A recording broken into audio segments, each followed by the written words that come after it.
Hello, welcome to this video. I am driving home from a gig. It's late, it's dark, I'm tired, I'm thirsty, and I'm with my mate Rob Growcut, Good who was also working on the gig with me. I thought I should capture for posterity an event that any musician knows all too well, but punters might not know it that well. This long drive home. So I thought that this video would capture this. I've said all that, haven't I, Rob? You have. I think. But also, it does make you think in moments like this. You know, when we were putting the gear back in the back of the car, Yeah. and everyone was all happy, they were all a bit drunk, they were all going home, but you and me are like dragging my drum kit out back across about half a mile of this venue we're in, and then another half a mile of car park with about 3 trips. I'm tired, and at those points you think to yourself, It's not very glamorous, is well, it? yeah, is doing music worth it? Oh God, you look at that. Can you see that, everybody? Now this is the next thing that happens, isn't it, Rob? Is that you're on your way home, and then for some reason they decide in the middle of the night to do some work on the motorway. Yep. And before you know it, you get directed off, and you have to do 5 hours of country lanes to get home. Is this worth it? This is the discussion. This is the. We've started the discussion now, Rob. Shall I turn this around and see? Yeah, don't switch it off this time.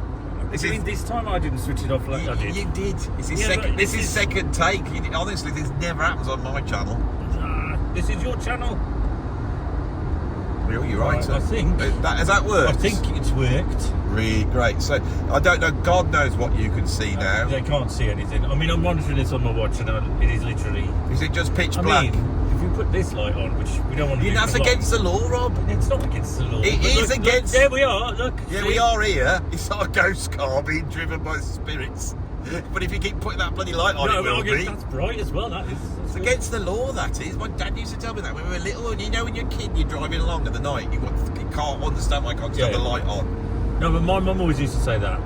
She used to say, but actually, because she had those reactor light glasses. Yeah. So if we put the light on, her glasses would turn into sunglasses, and she couldn't see anything. Which I think is. Oh my God! While she was driving. I mean, she could, but it was like Yeah, but driving in sunglasses. Yeah, but at the night time. Yeah. Right, so this is a serious discussion here. This view is not as interesting as the view of the road, you know. Do you lot want to see the view of the road? Have a vote. They want to see the road. Yeah, Yeah. All right, then. Okay, we're going to try and whizzle it around again. But I'll put it in the. The only problem with this. I'll put it in the bracket now. Yeah, the only problem with this is that this is actually quite exciting for a trip home, isn't it?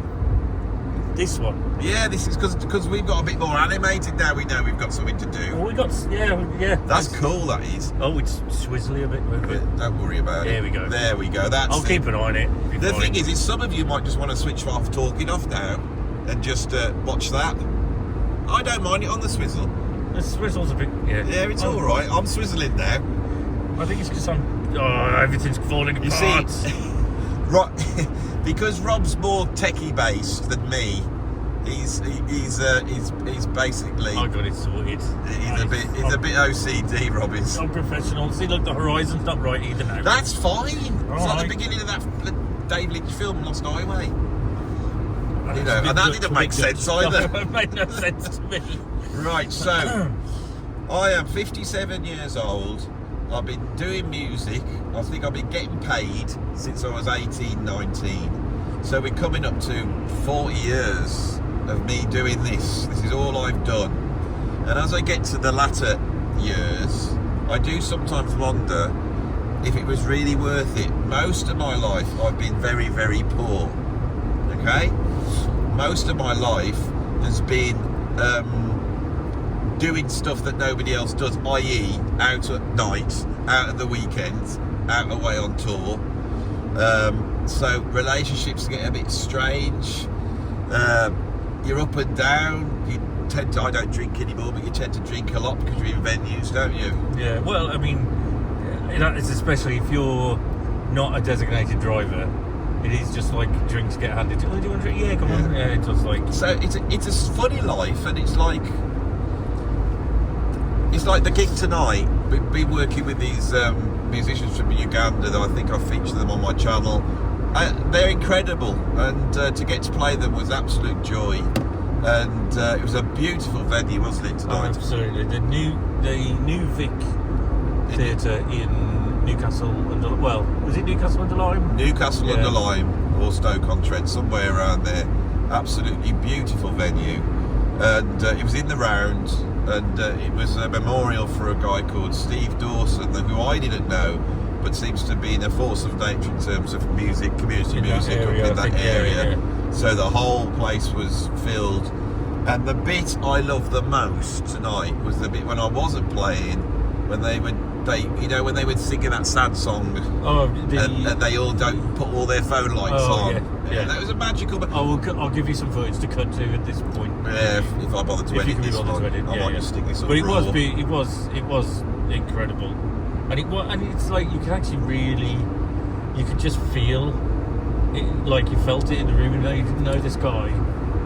It was a moment. It was a special moment. It was nice to be part of. And it was. I loved playing with the Ugandan musicians because it's a different culture, obviously, and you're trying to tune in and trying to get an angle on what they do, and they were so incredible.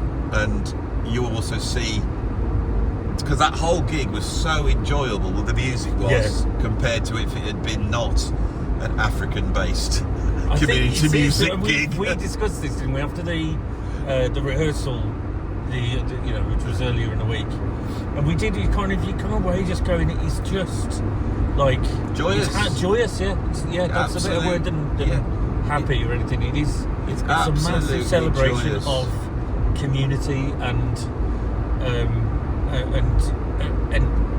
positive energy. That's the thing, isn't it? It's like, so that's an incredible thing, and to have that as your job, when a lot of people just sit in an office all day long, and if some African dance group suddenly jumped in with all drums going, feathers going everywhere, they'd be like, oh wow, this is incredible. I can remember my brother, who has got a normal job, he was at the top of some property company, and they had their big meeting where all the big wigs got together in this big posh hotel, and they booked me to do a drum solo at the start of the talk, and the people went nuts, and all these guys in suits are coming up going, I used to be in a rock band when I was, it was funny. It's because, so I understand that's brilliant, but I don't know how much people really get the other side of it. I think because this is the crux of, like what you've said about this being like, is the title, it's going to be, is it worth it? Yeah. And it is. When you talk about the worth of something, the value of something, there are several things you can be talking about, as you've already mentioned, about the financial worth, or just the sort of fulfillment. And I think the amount of musicians I know who are also doing day jobs, because it doesn't fulfill them financially, but that is still the way that they get a real, a life, a fulfillment in, But then the amount of people that I know that aren't musicians who, like you say, go, oh, I used to be in a band, or I used to play guitar, but it's always followed up by, oh, but I wasn't very good. That's always the one that kills me. That does, because what's the judgment? Why does it matter? It doesn't necessarily matter how good you are. You want to do something you enjoy. You should be able to do it. I think that's the first thing, is you wrestle with all these things, don't you? If you're a kid and you say, I want to be a professional musician when I grow up, your parents will go, well, that's wonderful. If they're supportive parents, they'll go, well, that's wonderful, but you should get a bit of a backup plan. Maybe go to college and learn how to become a plasterer or an electrician, something like that. And actually, when you say that to a kid, it's like saying, that's really nice, but you will fail. Yeah. So when you do fail, that's what people don't understand. You have to jump into this. Now, for me, it wasn't like that. I assumed as a teenager that you couldn't have a job as a musician. It was just impossible. That people in bands were like just completely like different people to me. And so I just slowly fell into it, bit by bit. That's what it happened to me, you know. Then someone would say, do you want to go and do these gigs? I mean, my first gig was paid. I've never done the band thing. I was doing pro gigs, right? My first gig I ever did was pro. Yeah. I got paid, working men's club and all that bit. And so, but I was at college then, so it was like I would go at the weekend, do a bunch of covers gigs in working men's clubs, and come back with a ton of money, whereas my mates were all going into debt, you know. I never went into debt once at college because I was gigging. Yeah. How did you go into it? Because obviously you had your dad, didn't you? So yeah, but that's the funny thing. It's like, I don't know. I've told you this before, I'm sure. Because they haven't heard it, Rob. I don't know these. Yeah, you guys haven't heard it. So I was always playing music as a kid, but I remember myself deciding that I wanted that backup plan. It was like, which is weird because I'm growing up with somebody who's literally his career as a musician. So I went to college. I studied computers to start with, and I ended up I went to college, went to uni for a year, and then after the first year I decided I hated it, and so I was like, you know what, I'm going to go back and I'm going to study music production. Actually, is what I studied. And when I told my dad, do you know what he said? You shouldn't do that. You'll never succeed in it. he said you'll never make any money. He said, well done. He did say. Yeah. He said, you know, like it's a brave move, you know, to change your career thing at, you know, at the age of 19 or wherever old I was. But he said you'll never make any money. So he was like setting me up with that already, which is why my choice was to go into production, because what I wanted to do, I mean, my original idea was, if I learn how to produce, then I can record my own stuff and I don't have to pay, you know, for studios and stuff and producers. But then it was an afterthought when people had come to me to say, could you record my band? Could you record my, you know? Yeah. And they were paying me to do that. So that was, I sort of fell into making money as a producer more than anything. To begin with, and it's only sort of recent in the last sort of, you know, 7 years where I've actually been sort of really probably been making money as a musician as well as other things. But now, look, well, before we get back down memory lane, as you can see, look at the other side of the motorway. Oh, thank God we are that. on that side, because this is just going on forever. I don't know whether people realise. I mean, I'm sure normal people drive around at night time, so I shouldn't be so patronising. Yeah, well, it's all freight. But this look. I mean, what the hell's going on? It's all lorries. Why? What the hell's going on? Well, I think they Have you angled it round? I haven't on purpose, but that's clever. The phone knew. You've got one of them gimbals that does that for you. Yeah, I didn't even need it. This isn't even the gimbal. It's just dangling off for you. Yeah. But I think deliveries go through the night because they can go quick. They can not go quicker, as in, but they get less traffic. A few months ago, we did that gig in London, remember? And it was a good gig. We got out really tired, just got out of London, and then it just stopped, didn't it? And it was, God, probably another 2 hours on the journey. That was not pleasant. I did one gig. I did a gig down in Devon. We used to play a lot in Devon with one of the bands, quite a lot. It was like almost every weekend, and they would always do Roadworks at night because there's less traffic, so there's less disruption. And the one to come up to the Midlands, so you have to go up the M5. They closed the M5 at Bristol, or before Bristol. I ended up having to go into Wales to come across back into through Ross on Wye, and then I was just like, I think I'm about to do that Ross on Wye thing. That's just the worst. I think I really want to get into the grander scheme in terms of, you know, choosing music, because I think there is something quite destructive to yourself about choosing music and wonderful at the same time. Obviously, when you look at people in the music industry, they do seem to be dropping like flies a lot more than normal people, and that will give you an idea of the amount of stress. But before I get into that, I think I should regale a few horror stories of doing gigs. The first one that comes to mind, I've got 2 stories I'm going to tell. If you've got any, Rob, you can think now. Good. I was doing a gig in Cardiff with Jem Godfrey from Frost. It was for Roland, and we were doing a demonstration of electronic stuff, and I was demoing, although you know what I'm like with Kia, but I was demoing the Roland V drums, right? Yeah. And they'd given me this Roland V drum kit. It's 5,000 quid. We did the gig. We went back to the hotel. I stuck my kit in the back of the car. I had my dad's car with me because it was a big car, so it was all in the back of the car. And I sat down with Jem and got drunk with Jem in the hotel. And at about 12 o'clock, I go to bed.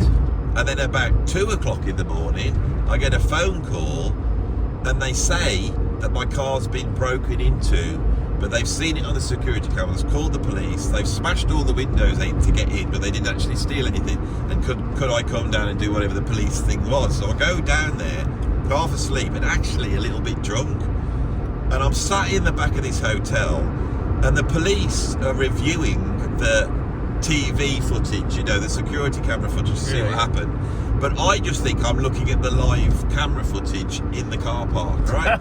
So I'm sat there, then suddenly I jump out of my chair and say to the police, they're doing it again, they're doing it again, they've come back, they're trying to break in, like it's really off my head, you know. And they all have to sit me down, calm me down, and someone goes and gets me some plastic, you know, sheeting and some gaffer tape. So I go out and gaffer tape these 2 windows that have been smashed in. And I go back to bed, and I'm lying back to bed, and I'm thinking, I'm in my dad's car here, and I got 5,000 quid's worth of kit. I'm going to have to drive home. So I think, you know, it's been 4 hours. I should be all right, and I'm not over the limit. So I get back in the car, and I head off. I take all the plastic off. So it's just now it's like winter, and I've got down the right hand side of the car, I've got no windows at all, right? And I'm driving home. I come across the Severn Bridge over the River Severn, you know, that great long bridge. The big long bridge. And as I'm driving over that, it starts snowing. But it doesn't just start snowing, it really starts snowing like a blizzard. And it gets to the point where everybody's pulling off the motorway. The motorway, you can't see it, it's just white. And I'm driving along thinking, if I pull over, I'm dead. The car was filling up with snow. It was filling up with snow. And I'm driving along, and I'm obviously freezing, and I'm thinking, I can see them pulling over, and I'm thinking, right, so I decided to make a detour to my mum and dad's, so it's a bit closer, but it was still about an hour and a half, 2 hour drive to my mum and dad's, right? Yeah. I'm driving along, and then I look down at this Volvo, it's got heated seats, and that was like, oh, you know, and I switched these, and they kept me going all the way home. Wow. And I had about 2 hours, I thought I was going to die. And when I got home, I told my dad, and he said, why didn't you just take the kit out of the car and leave the car? And I thought, and even though I was an adult, I said, I thought I'd get told off, Dad, if I did stolen, you know. So that's one that comes to mind. The other one that was more amusing, I was on tour with Ian Parker in Europe, and they put one date in the UK at Leicester, right? So we're in the middle of this tour, we're doing 30 dates on the trot, so we were about 20 dates in. So we finish this one gig, jump on an airplane, fly back to London, jump into this hire van thing that they brought down and got our gear in, and Ian's dad had got, jump in the car, drive up to Leicester, do the gig, drive back in the car, driving along the motorway like this, middle of the night, and we've got to get to the NEC because we're going to get our flights back. And as we're driving along, we hadn't thought about petrol, and we just ran out of petrol on the motorway. And this huge van that we'd hired, it sort of conked out just off the ramp that goes up off the motorway. Yeah. So we ring up Ian's dad, and he said he'll come and pick us up. He said, but you've got to get that van off the motorway. So we had to push it up that ramp, which must have taken about an hour. And it was so horrendous that I started, you know when you start laughing because it's so bad, and I couldn't push. I was laughing. Oh, it was awful.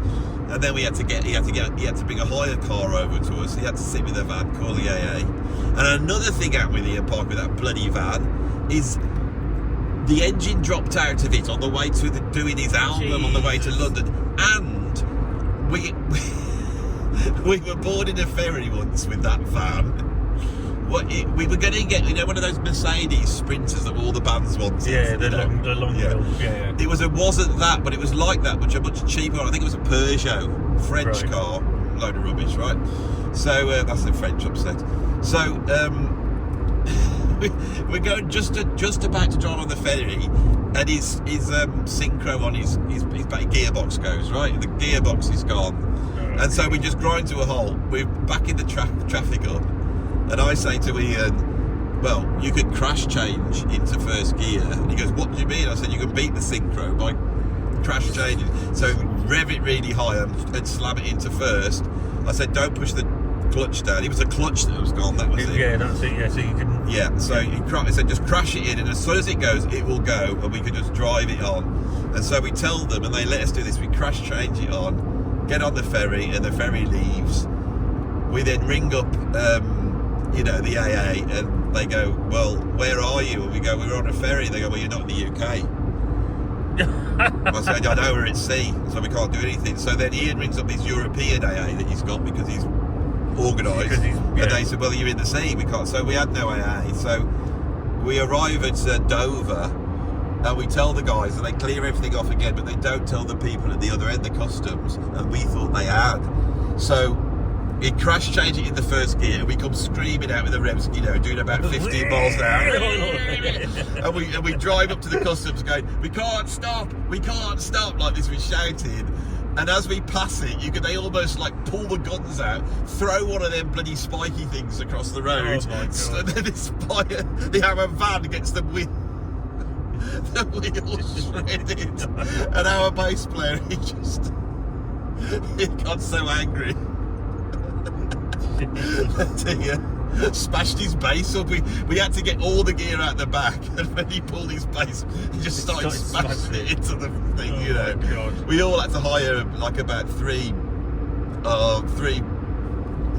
cars to try and cram all the gear into the. And we all drove off, and everybody was like in a mood with each other by this point, so grumpy. So that's a lifetime as that has made me, as you know, Rob, I'm very anxious now on gigs because I'm always I got hundreds of those. You're less anxious now than you have been in the past, mate. Yeah, I'm not so bad now. I don't have personally stories like that because I haven't toured as extensively as you have. But I do have a funny story that was from my brother, my late brother. He used to play gigs like cabaret circuit, pubs and clubs, and actually they used to do a lot up in Stoke. So this particular incident may have happened on the way back. He used to drive an old Ford Sierra, very very old, like C-Reg, like old C-Regs. He's like going back, going back like 30 odd years, and it was like it used to break down and all that stuff, and stuff would go wrong on it. On this one particular night, it was absolutely hammering it down with rain, and it's like, you know what those gigs are like as well. They're late finishes, so it's like you're coming out at 1 o'clock, 2, and they're driving down the motorway, and the wipers just decided to stop working, and they're like, what are we going to do? There's no like, how are we going to get? They're about an hour from home, and the only thing they could think to do is Will. His mate, he takes off his shirt and wraps it around a mic stand, a boom mic stand, and leans out of the window, and basically he's having to wipe the window for my brother so he can just see, just so he can get home. So he's absolutely he's just getting the rain on his, just literally leaning out of the window to wipe. The funny thing is that when something does go wrong, you're in a car full of musicians who are useless. You can't know, that's when I left Ian's band, he that bloody van, he had done so much driving across Europe at one point. People don't understand. It's like the amount of times I've got in a van or a car with someone and said, "You're right, do this 4-hour drive," And they go, yeah, I'll be all right. And I go, I'll stay awake for you. I'll stay awake for you. And then you're out to sleep. And they're stuck, doing this drive and like just trying to keep their eyes open. And this is what happened to Ian. And he nodded out, and he opened his eyes, and he said it was only for a few seconds, but he'd left the autobahn. And he said he was looking at these traffic lights, going, "That's weird. Traffic lights on an autobahn, red," and he just could not compute. He goes straight through the red lights, and I think that he ended up writing off about 6 cars, and so then they got to a stop. Right, so then they got to get to the gig. So what did they do? The only thing musicians could do, and gaffer tape the car back together, the van back together. They gaffer taped it back together. And the other funny thing is, he said that while they were there, the police came up to him, and this one policeman comes up and he goes up to him and he goes, "Excuse me, do you have a boyfriend?" Wow. He goes, "What?" He goes, "Do you have a boyfriend here? Do you have a boyfriend in France?" What? And what the bloke was trying to say, have you got a friend that you can call who's a boy, for example? That's what he's... Ian, who was like in a state of trauma, thought he was getting propositioned by a French policeman. These stories go off, and then there's the legendary story, which is the favourite one of mine, is some blokes from the Black Country went and hired a band from Live Van Hire. These are if you come from around here, Live Van Hire is the place. Is the place. Yeah. They get into France. They're driving across France. They're sat in the back of this van driving along. They're just in their pants, right, as they do, and they decide to get stoned. So they're doing some sort of hot knifey type of escapade. It's got flames and all that stuff. And they end up setting fire to the inside of the van. They can't put it out, so they pull over onto the side of the road, jump out in their pants, and watch the van burn down with all their clothes, all their gear, and their passports. Oh my God! Whether that's true, that was always the sort of apocryphal story of gigging. But I can believe it. I can believe that's happened. It's got to, because. I mean, just look at the stories that we have, like personally. It's like something like that has to have happened. Yeah, it's the combination of musicians, I think, and like, when people go on holiday, they know how stressful it is going on holiday. It's like when you're on tour, it's like getting up and going on holiday with 20 people who are all had been completely drunk the night before, without being able to sit and relax after you've got there. That's yeah. And but this thing, what we're doing here, this is quite a common musician driving home from the gig thing, is where you sort of start to regale these stories. And I'm quite pleased, even though it was all traumatic at the time. I'm a bit cold now. Even though it was traumatic at the time, a lot of these events, they're nice to have in your I'm telling them as though they're funny. They weren't funny at the time. No. But this is it. Coming back to the subject that we're talking about here, it's like sometimes things like that, even though at the time, again, you're like you don't find it funny, but actually being able to regale these stories, is that part of the charm of what we're doing here? And there's some people who love it, don't they? There's some people who want these stories to happen. They're like gung-ho, like big game hunters type of going into the jungle and they just want something to happen, and sometimes they're so far down that they're like you're on tour with them, and they're off their heads basically. But then we know of particular bands. I'm not going to name the names, but the one where there's a couple of people that we know toured with this particular band that went across America, and it was like bottle of Jack Daniels in the van while they're driving 24 hours across Route 66 or whatever it was. And it was like, that was the sort of, and that kind of thing, it's like, that. I mean, people do that, but actually, I don't know many really serious musicians who actually are that sort of rock and roll. I'm doing these air quotes, which you can't see, rock and roll, because, it's not sustainable, is it? It's not sustainable to be like that. I've had stories I can't tell. Well, There are all sorts of strange goings on on tour, and they're all sat. If they've got this far down this video, this is it. I would love to watch this because I love when I see a film of someone driving down the road and it's like on the TV, and I just wish I could go on forever. I love being home watching it, but we're at Junction 10.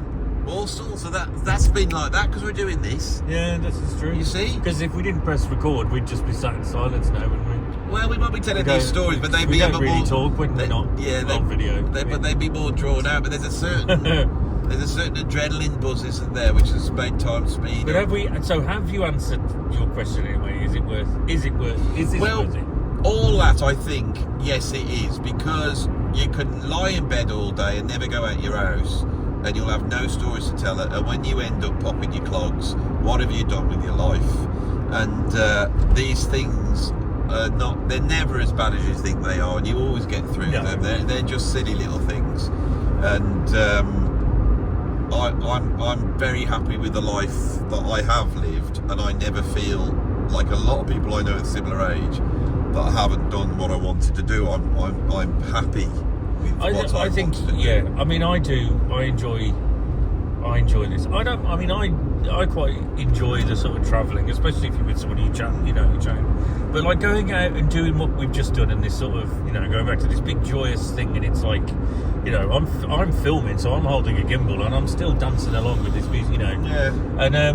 And I think sometimes you do have to sort of sit back and go, this is just a really fun thing to do here. It is. You are right. When you talk to people and say, oh, I've just been, I've been working with a dance troupe from Uganda, and they go, what?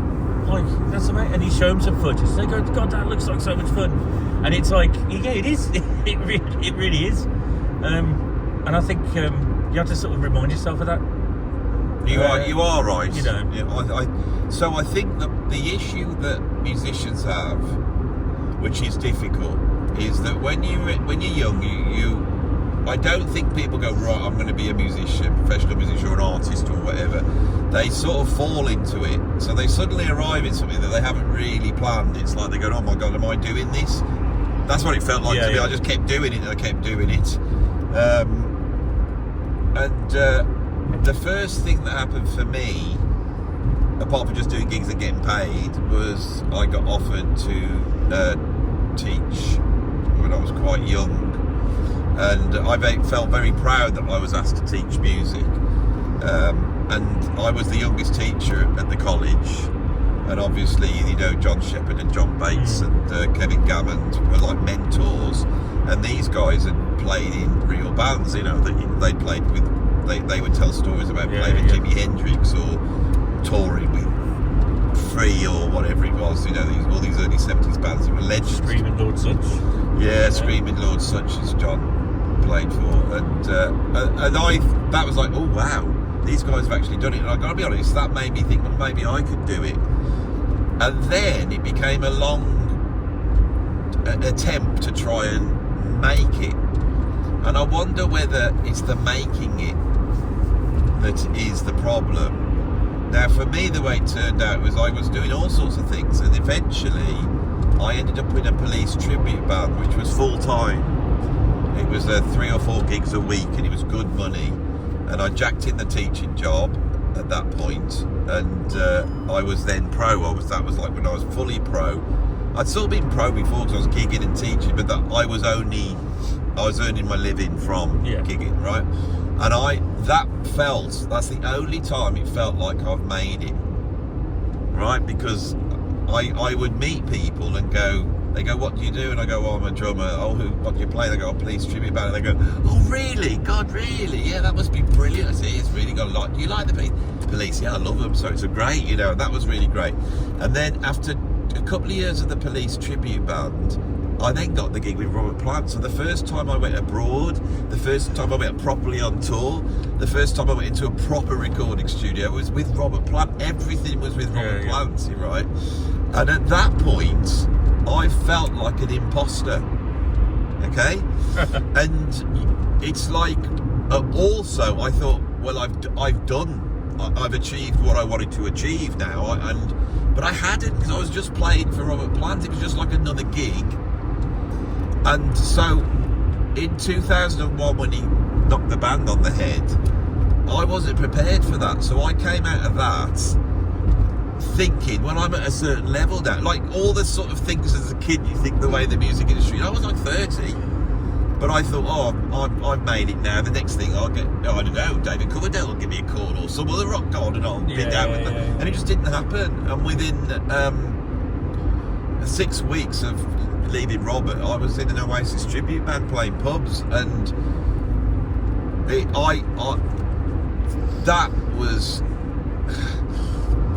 was like I should be happy that I'd done it, but I knew at 30 I'd done the biggest thing I was ever going to do, or that's what it felt like. And so then I started to work hard. Right, I thought, I'm going to get back in this, and this is when I got into cognitive science, philosophy, and neuro-linguistic programming, and that's when I studied that, and I started to put that into practice, and I sort of got control of it, and then I got started doing drum clinics, joined IQ, did all the prog, and that's taken me up to now. And then the new thing now is this YouTube, which is way past anything I've done musically. You know, in the end, I mean, Rob will attest to this. We got to this venue, I'm in there, and this bloke comes up and goes, "Oh, it's Andy. I like your chat." You know, it's like I get recognised now, quite not often, but I do get recognised. Relatively, it's quite often I'm with you and somebody goes, "Oh, you're that YouTuber." Yeah. And that guy wasn't. We hadn't seen him before in connection with these guys. It was just. But I didn't feel he had enough respect for me, though. He was a bit nonchalant, wasn't he? Was the compare? Was the compare for tonight? No, that wasn't. That was the one. That was the one that was right. Said Nigel. Oh yes. There was another bald man. I mean, if you said that it's someone who watches Andy Edwards' channel and they're bald, it doesn't really narrow it down. It only knocks about 50% of them off. And that's why they come, because of my hair is so resplendent and thick. You know, I'm sure it's my hair that keeps the channel. I don't know what else it can be. Who did you get compared? Who did somebody say? Some bugger, right? And I won't mention who it is. Right, has said I look like Swiss Tony off the bloody Fast Show. Now, the Americans won't know who that is, so they can Google it, and then they'll all have a little snigger to themselves. Making YouTube videos is very much like making love to a beautiful woman. So what do you think about this idea of making it, and then you judge yourself, and you don't feel like you've done good enough, and then you feel like an imposter, and you don't feel good enough, and you never feel, you know, and all that? I think it's a difficult balance. Like me personally, I always find it difficult to balance the sort of striving to be better and do better things just in general. And it isn't to say whatever you're doing isn't good enough. Yeah. But, you know, this sort of, you know, the desire for self-improvement and blah, blah, blah. I do often find it difficult to balance that between the imposter syndrome, because you kind of go, I want to be better, I want to do this, I want to be better than I am now, and then that starts seeping in, going, oh no, I'm not good enough now, like, you know, it's like, and so I think ultimately being like that, I would rather be like that than be overly arrogant when I'm thinking that I'm better than. I think it's a better thing to be. I mean, it'd be ideally not that I would just know how good I am and know where my limits are, whatever. But yeah, because we all know somebody that thinks they're better than they are, and that's the kind of person I would never want to be. I think that one of the key things. I got to get off here, haven't I, Rob? Junction 2. Junction 2, yes. I think that one of the prerequisites to being a good musician is the self-awareness of how good you are has to be lower than you are. Right? So there's some people who have a sensible, normal idea of how good they are at something, and they're happy with that. Yeah. then you get other people that have a much more inflated idea of how good they are. Yeah. And then you have certain people who actually don't think they're any good at all. They're self-loathers, right? Now, I think self-loathers are key to creativity. And the thing that made me realise this was watching X Factor in the old days, when they used to show the auditions and show you all the rubbish ones. And I realised that you don't laugh at the rubbish ones because they're rubbish. You laugh at them because they think they're good, but they're rubbish. Yeah. You know what I mean? And if they come in all proud and go and then start but they're rubbish, you laugh at them because that's the pathetic aspect of it. And so I think that self-loathing is key because it drives you to be better and better. And then as you start doing music, you enter into a world where everybody around you is doing that. And so when they present themselves at the very best all the time. And I think this has been exacerbated by the internet, where not only can someone do 1,000 takes and then pick them at their best, but they can also manipulate it a little bit as well. So, you know, it's like, you know, when I was looking through Instagram and I was seeing all these drummers and I said to you, bloody hell. And you feel your heart sinking, you know, and the mature part of me knows what a decent drummer is. And I know it's not somebody going, doing all that. I know what a good drummer is. Bloody Phil Collins on that one, yeah, doing that tape. But then that made me feel insecure because Phil Collins is drumming there. Every single bar sounds like a bloody machine. He's like he's a recording artist. You stick him in a studio. Unbelievable. Yeah. The consistency. We were watching a video of him putting the drum parts down to Do They Know It's Christmas? Unbelievable. So if you're good enough, you'll be surrounded by excellence, and the excellence will make you feel like you're not as good. And also you can't see what you're good at, and people can see what you're good at, and then they get insecure about that. But also there is something to be said about, you know, when you associate yourself with those people that you think, oh well, these people are amazing. You know, I can speak personally saying I've been in bands with some particularly brilliant musicians, and it's difficult to accept it. But when they compliment your skills, it's like that's a really good thing. It is an ego stroke there, which is difficult, like I say, to accept. Right? You are going, that over that way. Once we turn right, you know, I have no idea where we are. I shall direct you. Shall I do a bit of the old? Yeah, that'll improve the video. Look at that. Is that a bit better? Can everybody see now? I can't believe I've got any bloody screen wash in the car. But anyway.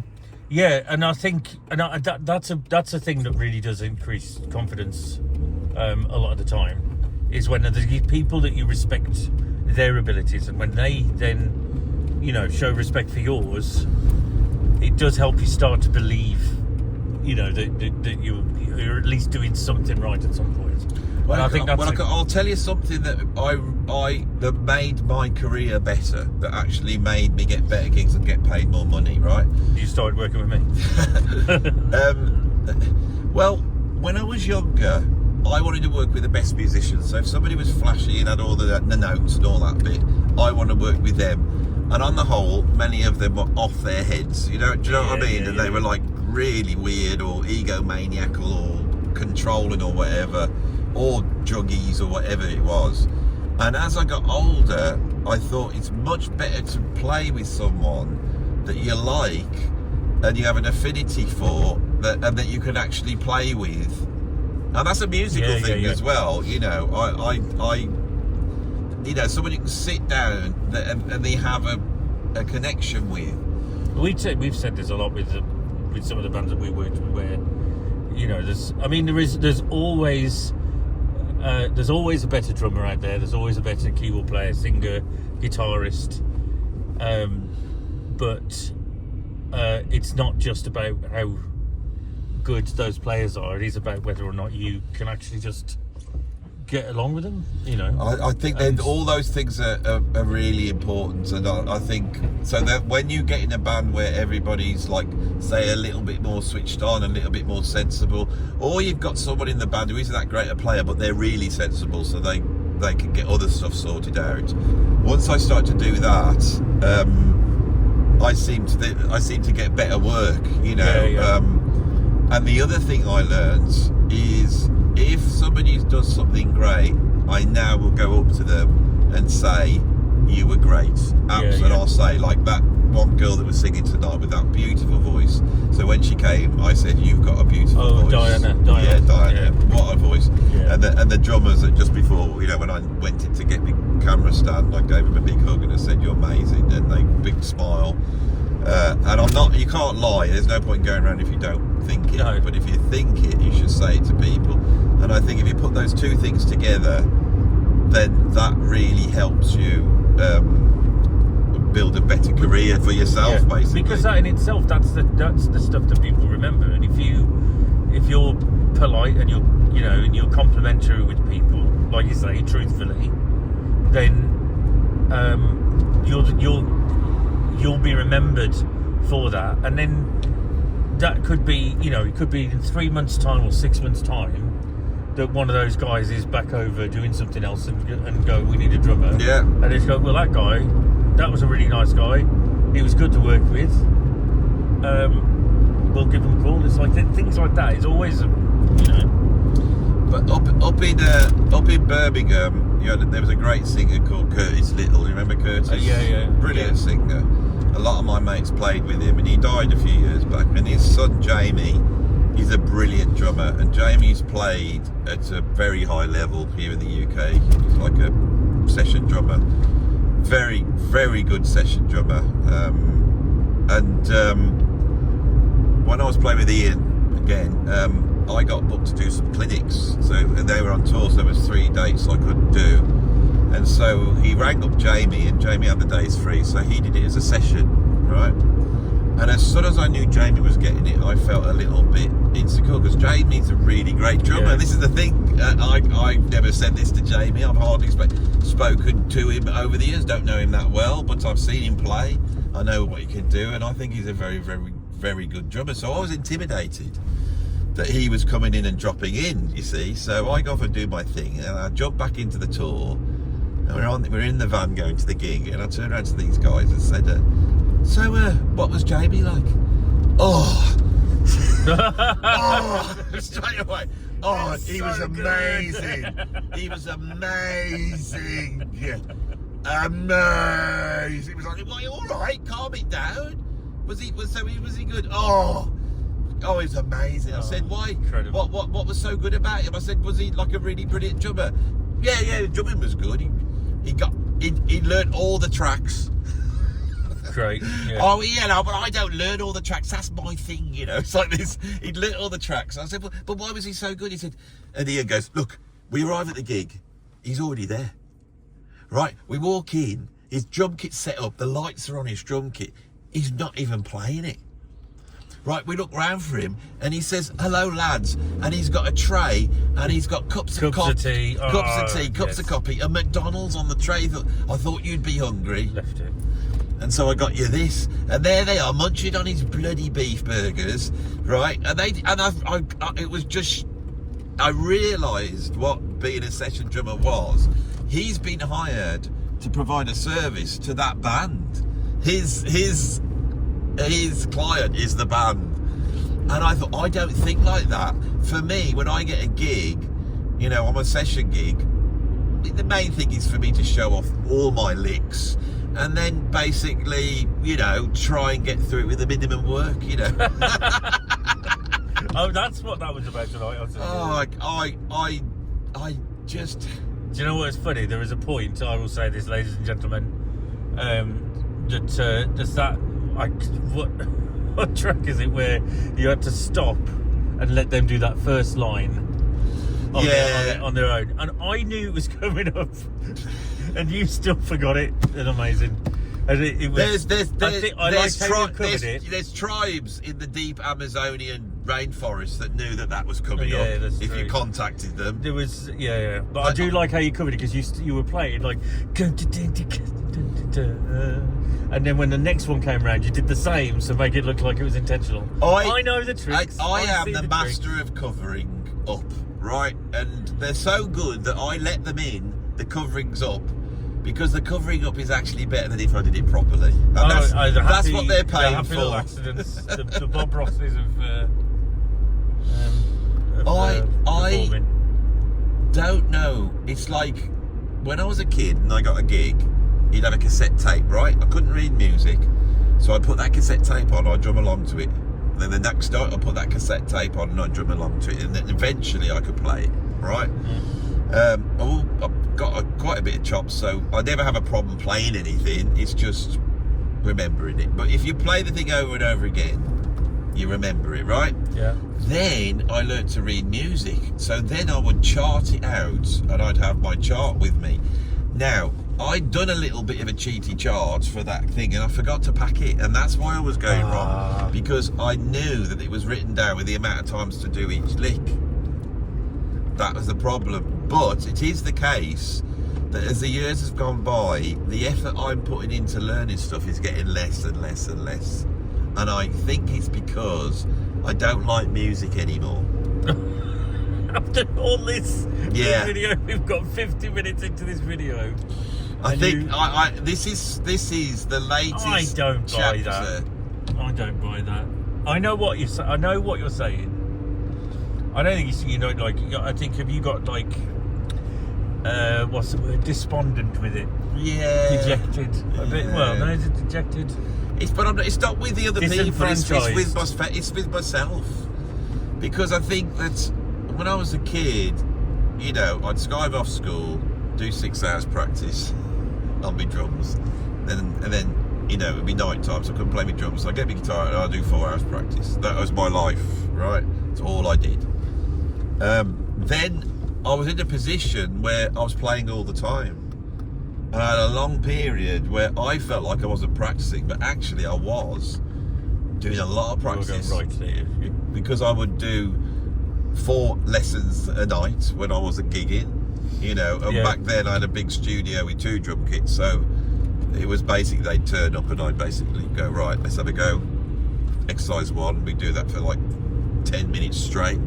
These little 4-year-olds crying because I'm making them do single stroke rolls for 15 minutes straight. And that's why I was a good teacher back then, because they were coming out, you know, because the secret was I made people practice, and I'd have like 4 hours practice, and I'd go out. I mean, I have to say, when we were teaching, I used to take do the singing lessons, the group vocal lessons, and I was a more disciplined singer then, I think, in terms of like, you know, warming up and stuff like that. I don't know, But I think that my point is that when I was younger, there was an intensity there that meant that I was riding this thing all the time, and I got very used to it. And now it's a different world, and you know, and that's the YouTube as well. That's because now my world is YouTubing. I get up in the morning and it's like 6 hours of YouTube. The energy you put into that doesn't leave it. Straight over there. He's not coming over, is he? He's not going there. I'm going to that one there. Is this Russell Hall's? It is. You know that the people from around here are going to love this. Well, they're not going to love it, but they're going to be going, "You do bloody Russell Hall's now? I know exactly where it is." Brummy Dave. My children were born. Brummy Dave will be. Brummy Dave will be going, "Oh, finally back in the Midlands. Over the Black Country. Don't mind the Black Country." I can't believe we went all the way up north. Up north, not into Stroke. Yeah. It's the south of the north, isn't it? But yes, I think the adrenaline that we were able to muster for this conversation, now we're nearing your house, it seems to be it's edging away now, isn't it? I don't know whether anybody got anything for this, but what it has captured, because that was your classic. You get out the gig and you start chatting and you get so engrossed in the chat that you're suddenly home. That's what it feels like. And we didn't stop for coffee, which we thought we might. No, I'm bloody thirsty though. You can grab a drink of mine. Yeah, I'm going to grab a drink of yours. because I've got a little bit of an OCD anal retentive. I like it to be on the hour. We got 5 minutes so we to got go. 5 and 5. Okay, fair enough. We're not exactly on the. Are we going to do that now? Exactly on the hour? Well, now you've thought of it. Oh, I see. I've said it now. Do you know what Rob did today? Because he is really OCD and you got to understand it. And I need it because I'm all over the place. I mean, you guys know what I'm like, but Rob keeps me on track. What did I do? But what he did is he got my iPhone and his iPhone and he hooked up to Google Maps where they're talking and they're saying, you know, at the next roundabout, take a second right to see if they'd be in sync. Right, and I've got a bloke on mine, he's got a lady on yours talking, and they were like a millisecond out, slightly out, and I was going, well, they're phrasing it slightly, you're going, no, they should really be doing exactly, it's the GPS, it's not accurate. I did say it wasn't accurate. That's what you said. We'll both be slightly out because GPS has a tolerance of what? Oh my God, I just hate myself even saying it now. But it's right. Has the GPS has a tolerance of what? Of a few meters, like. Is it really? Yeah. Do you know how many anal retentive types watch this channel? Rob was sort of correct with his assertion. Yeah, please correct me and break the cycle of my brain. And if you have written that, just remember, we had to go home. You've just sat and watched an hour of us driving, talking rubbish. I don't know whether who's the worst is us for thinking that we would put this film on here and record our conversation. Who's worse, us for doing that, or them for watching it to the end? Well, yeah. The thing is, if they have watched it to end, because the thing is with YouTube, I haven't got a clue what's entertaining. I'll go on and talk. Sometimes it gets loads of views. Sometimes nobody watches. I actually don't know. We've just chatted. I don't think there's any real wisdom here. But the way I see it is that in the future, when there are sort of these digital archaeologists and they go searching through trying to find bits that were on YouTube like 100 years ago, someone will go, what's this here? And what it will be is an actual recording of musicians driving home from a gig, and they will realise it's a thing. It's not like driving back from holiday, it's not like going on a business trip, because it's got all these elements in. I wonder how many people have done this. Nobody's ever done this. Nobody's ever done this. First ever that somebody's done like a. Because how many YouTubers do like, 7 videos a week and have to really scrape the bottom of the barrel? Yeah, at least I'm self-aware, aren't I? I'm self-aware. If nothing else. But I mean, but actually the other thing is it's in one continuous video as well. Like people will do the vlog thing and they'll be like, I don't want to do this. Here's me having fun of this bit and they cut out the bits where people. And what's really better is we're talking about it now. Do you know? But also, I mean, when we've driven home from these. You know what you do tomorrow, Rob? Just film ourselves watching this video to the end. Yes. And don't speak. And then we'll film ourselves watching ourselves. God. And that's my YouTube channel for ages. And then the punters will go, I'm not into this new thing. It's turtles all the way down. But see now, because we've done these. Where the hell am I? We haven't done the videos. You're near. Are we coming up to that crossy thing? Yes. Good. In a while. Yeah. I don't want to say too much. We get no, close we don't to want to get. Yeah. Although they're going to be able to see it. No, we're going to cut. This will go off before. We've got a minute. But no, this is what I was going to say though. Is that we have talked the entire way home. Do we always talk? Wait, we do pretty much talk. So yeah. I can remember, and we'll finish up with you as we get to the last minute. I was driving home with my friend Martin Bowen once, and we were really tired. And I said, "Bloody hell, I'm tired." And Martin said, we need to stay awake somehow." And he turned round to me and he said, "What do you think would be the worst animal milk to drink?" Oh my God. Right, that's what he said. And that was like, "Oh yeah, I don't know." And I went, "I don't know, rat's milk?" He goes, "Yeah, rat's milk would be pretty bad." "What about badger milk?" "Yeah, badger milk." This conversation goes on, but we're tired, right? So now it fizzles out. So he's, you know, so we're like, oh, has anyone ever drink horse's milk? Oh, you wouldn't want horse's milk. And then, and then it all goes quiet like this, and then he goes, Andy, the milk of a chimp. Oh my God.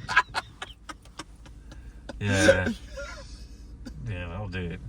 The milk of a chimp. I think I might have to call the video. the milk of a chimp. The milk of a chimp. I was going to say maybe it would be the blue milk. Blue milk? It don't make sense. They don't know about the blue milk. There was a fridge. You tell them about. There was a fridge in the sort of backstage area. We've got over an hour. There's a little kitchen. Well, there's a kitchen, and there was like a fridge for the theatre company that worked there, and then there was a technician fridge, and there was one called the blue milk fridge, and I wasn't sure if it was blue top milk or whether it was blue milk. You're going left. Or whether it was the blue milk from Star Wars. That was mine. Yeah, because apparently Luke Skywalker, when he's chatting to his uncle and aunt that get burnt a few hours later by the Imperial forces, or what, I can't remember what they're called, he apparently pours some blue milk, and Rob reckons then in The Last Jedi, when he milks that funny sea beast, I'm sure that's supposed to be the same kind of creature. So we'll leave you with this at the end of the thing. And I think really this has really exposed what musicians are like when they're driving home, is that we've tried to be wise, but in the end we've got to the point where we can't tell whether the worst milk that you could drink would be the milk that Luke Skywalker drinks in The Last Jedi, or the milk of a chimp. Please put the answers in the comments. And thank you for watching this. I'm not going to say subscribe and like, because really, if you've got to the end of this, you have done enough. You just did that. No, I did it surreptitiously. I know what I'm doing, Rob. Switch it off. Bye.